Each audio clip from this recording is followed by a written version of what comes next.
of architects of our republic tour go wild. Carmen Thompson. Oh, that was lovely. I enjoyed that. I don't need to say anything now. You're all warmed up. You've clapped. I'll go. Brilliant. Yeah. So talking about the page-stage divide, some people are off-page and some people are on-page, and I am near page. I really need it here. It's that paper thing. The speech, the dream speech. I read it, and certain things really leapt out at me. And one of the first thing was the long night of captivity. What was that about? So I picked a poem to read to you tonight about that. And then there was the solid rock of brotherhood. And I thought, I've got a poem that can really dig into that. So I've picked that poem as my second poem for you. And then it was the pursuit of happiness. Happiness is one of those beautiful, elusive things that we forget how to do, that it's a daily practice. So my final poem is a dream poem, just about just that. And the speaker of my first poem is a young woman in a photograph. And that photograph was found in the pocket of a Gestapo soldier. And the young woman was bound, and she was dead. Now, the only way in which we can liberate her from her victimhood, liberate her from that long night of captivity, is to give her a voice. Gestapo boy. You know that look? Eyes half closed, hip full cocked. That look. Like a 17-year-old girl, like Jesus on the cross. That's what I was going for in this shot, in this moment of death defying death. His friend dressed me in the noose, and the lens and my neck snapped together. At 17, he made me his Jesus. Me, a girl, a Jew, and dead. But death was only the beginning. He kept me in his pocket, my Gestapo boy, and his prayers were sweet and sorry as he tried to keep me whole.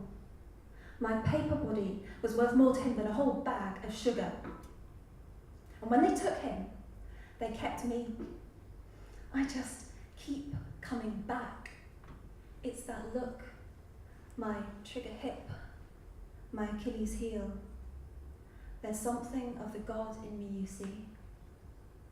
But I am 17, and that look, eyes half closed, hip full cocked, it's just a look.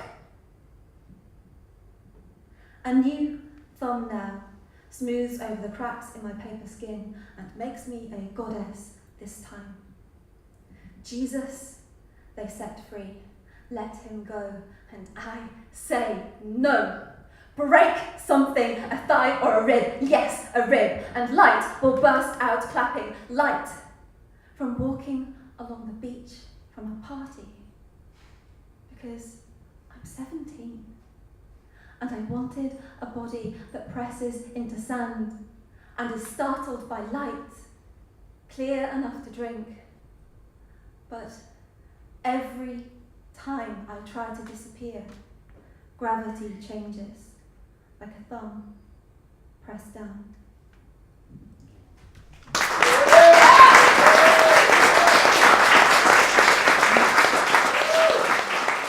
And my next poem, different type of speaker altogether. The speaker in this poem is a lead pipe from a musical organ. And this lead pipe is talking to his brother, his elemental brother, uranium. I don't know if you know, but uranium decays to lead, so they're very closely related. I won't go into the research detail because I love that sort of thing, but you didn't come here for that. Lead, the musical pipe, is talking to uranium, his elemental brother, and he's telling him how not to kill. Uranium, crucially, used in the atomic bomb in the Second World War. So this is how not to kill. And I'm a lead pipe. Shiny. You ask me, plum bum, the dumb one, how not to kill? You're the bright one, so you should know. Well, I can tell you the things you should do. You should learn to sing, because they will say nothing on this earth can hear your song. The last time you just showed up with a fear, I told you then, sit, breathe in, Count 1, breathe out. Count 2. This is how you will learn to sing. Do this every day. Me? I made up geishas' faces, I painted walls, I carried water, I kept going. I got inside their heads. I didn't know then I was poison. They got angry. They beat me, I deserved it. They beat me until I was 8,000 voices wide. And you know what? I still get inside heads. But it is nothing like killing. It is just a breath in, 1. A breath out, 2. It is just me singing. And there are days when it is not enough not to kill. There are days when I miss getting loaded, I miss falling out of the sky and the look of surprise. So I breathe in, 1, I breathe out, 2, I do this every day. You were the one little brother who was supposed to change the world. And you blew it. Truman carried you too close to his hip, too pepped up to talk peace, with you burning the end of the world through his back pocket. Then, one perfect night, powder puffs of moon cloud, they drop you through a clear sky. It will take only 63 seconds for you to take the hit, for you to trip on a city of burning skin. And those you hurt, they will speak to you through 6 broken teeth. They will tell you we will still not surrender. And the man who let you fall, he will say your shockwave grabbed him by the tail, and he will sleep for the first time in 30 hours. But you will never come down. And you will think, this is how to kill. And you will forget how to breathe. Then you will come to me again. I know you. I used to be you. You 235 when you were just a little boy.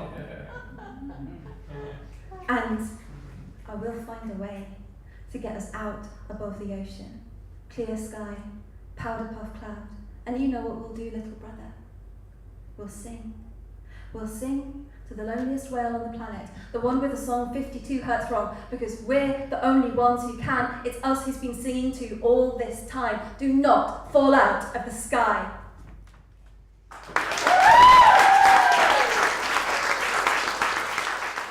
It's time for my final poem, which Sherston mentioned I was from a town called Saltburn. In Saltburn we have some crazy yarn bombers, and one morning we all woke up and found at the top of the pier a giant woolen octopus. And that was a bit unexpected, but it was midsummer and I thought, what if this octopus dreamt that it was alive? What would it think? So this poem is about a dreaming octopus, so I'm the octopus, and it's dreaming, it's alive, and it's about the unadulterated pursuit of happiness and knitting. I'll stop the page. I saw the same thing upside down as right side up. I see, grab the page back, need to hold it. I see the same thing upside down as right side up. I saw last night the sun tilt down by half a year. I see as it fell down behind the spindled pier, you. All you salt heart beating folk on 2 legs only, tumble up and down your days. I saw the salt lick surfers, for waves dropped from the sea, the stillness of the land a lock and key. I saw the dog-walked walkers, 6 legs, 3 and 3, walking restless on this ball of rock and spinning thread, one head barking for one night to fall. I saw it all.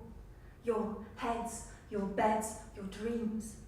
Dreaming upside down instead of lives than the ones you live outside your heads, whilst those, like me, with only wool and thread, are still and small and held fast to the pier. No thoughts in our woolen heads, no salt beat in our woolen chests. If we had eyes instead of threads, then we would see the in-betweens where day and dream begin. I see, the dream begin, for those with only wool and thread. I saw them wake to woolly thoughts in woolly heads, and woolly hearts in woolly chests beat out a click, a needle tick, a tock of life. There's life in woolly limbs that move and shake and wake their seams. Alive, alive, alive, a cry from woolly lips unties. Alive, alive, alive. I saw the dance of woolen folk stretch out their seams between the day and dream. A forest sway of mermaids' tails, the jellyfish like can-can girls lifting their skirts to the sea, the soft click-clatter of a lobster maraca beating a heart song out of time, and starfish tumble threads of light that don't unwind but fit the night with dreams of uncreated gods that only eyes like mine can see. If you could see, if you could soar, the riddle of midsummer's night and light and life and thread, a line that knits and unwinds itself with the same spin, a line between where day and dream begin, then you, like me, would see, would saw that we have but one short night to dance, with 2, with 4, with 8 legs kicking before the end begins.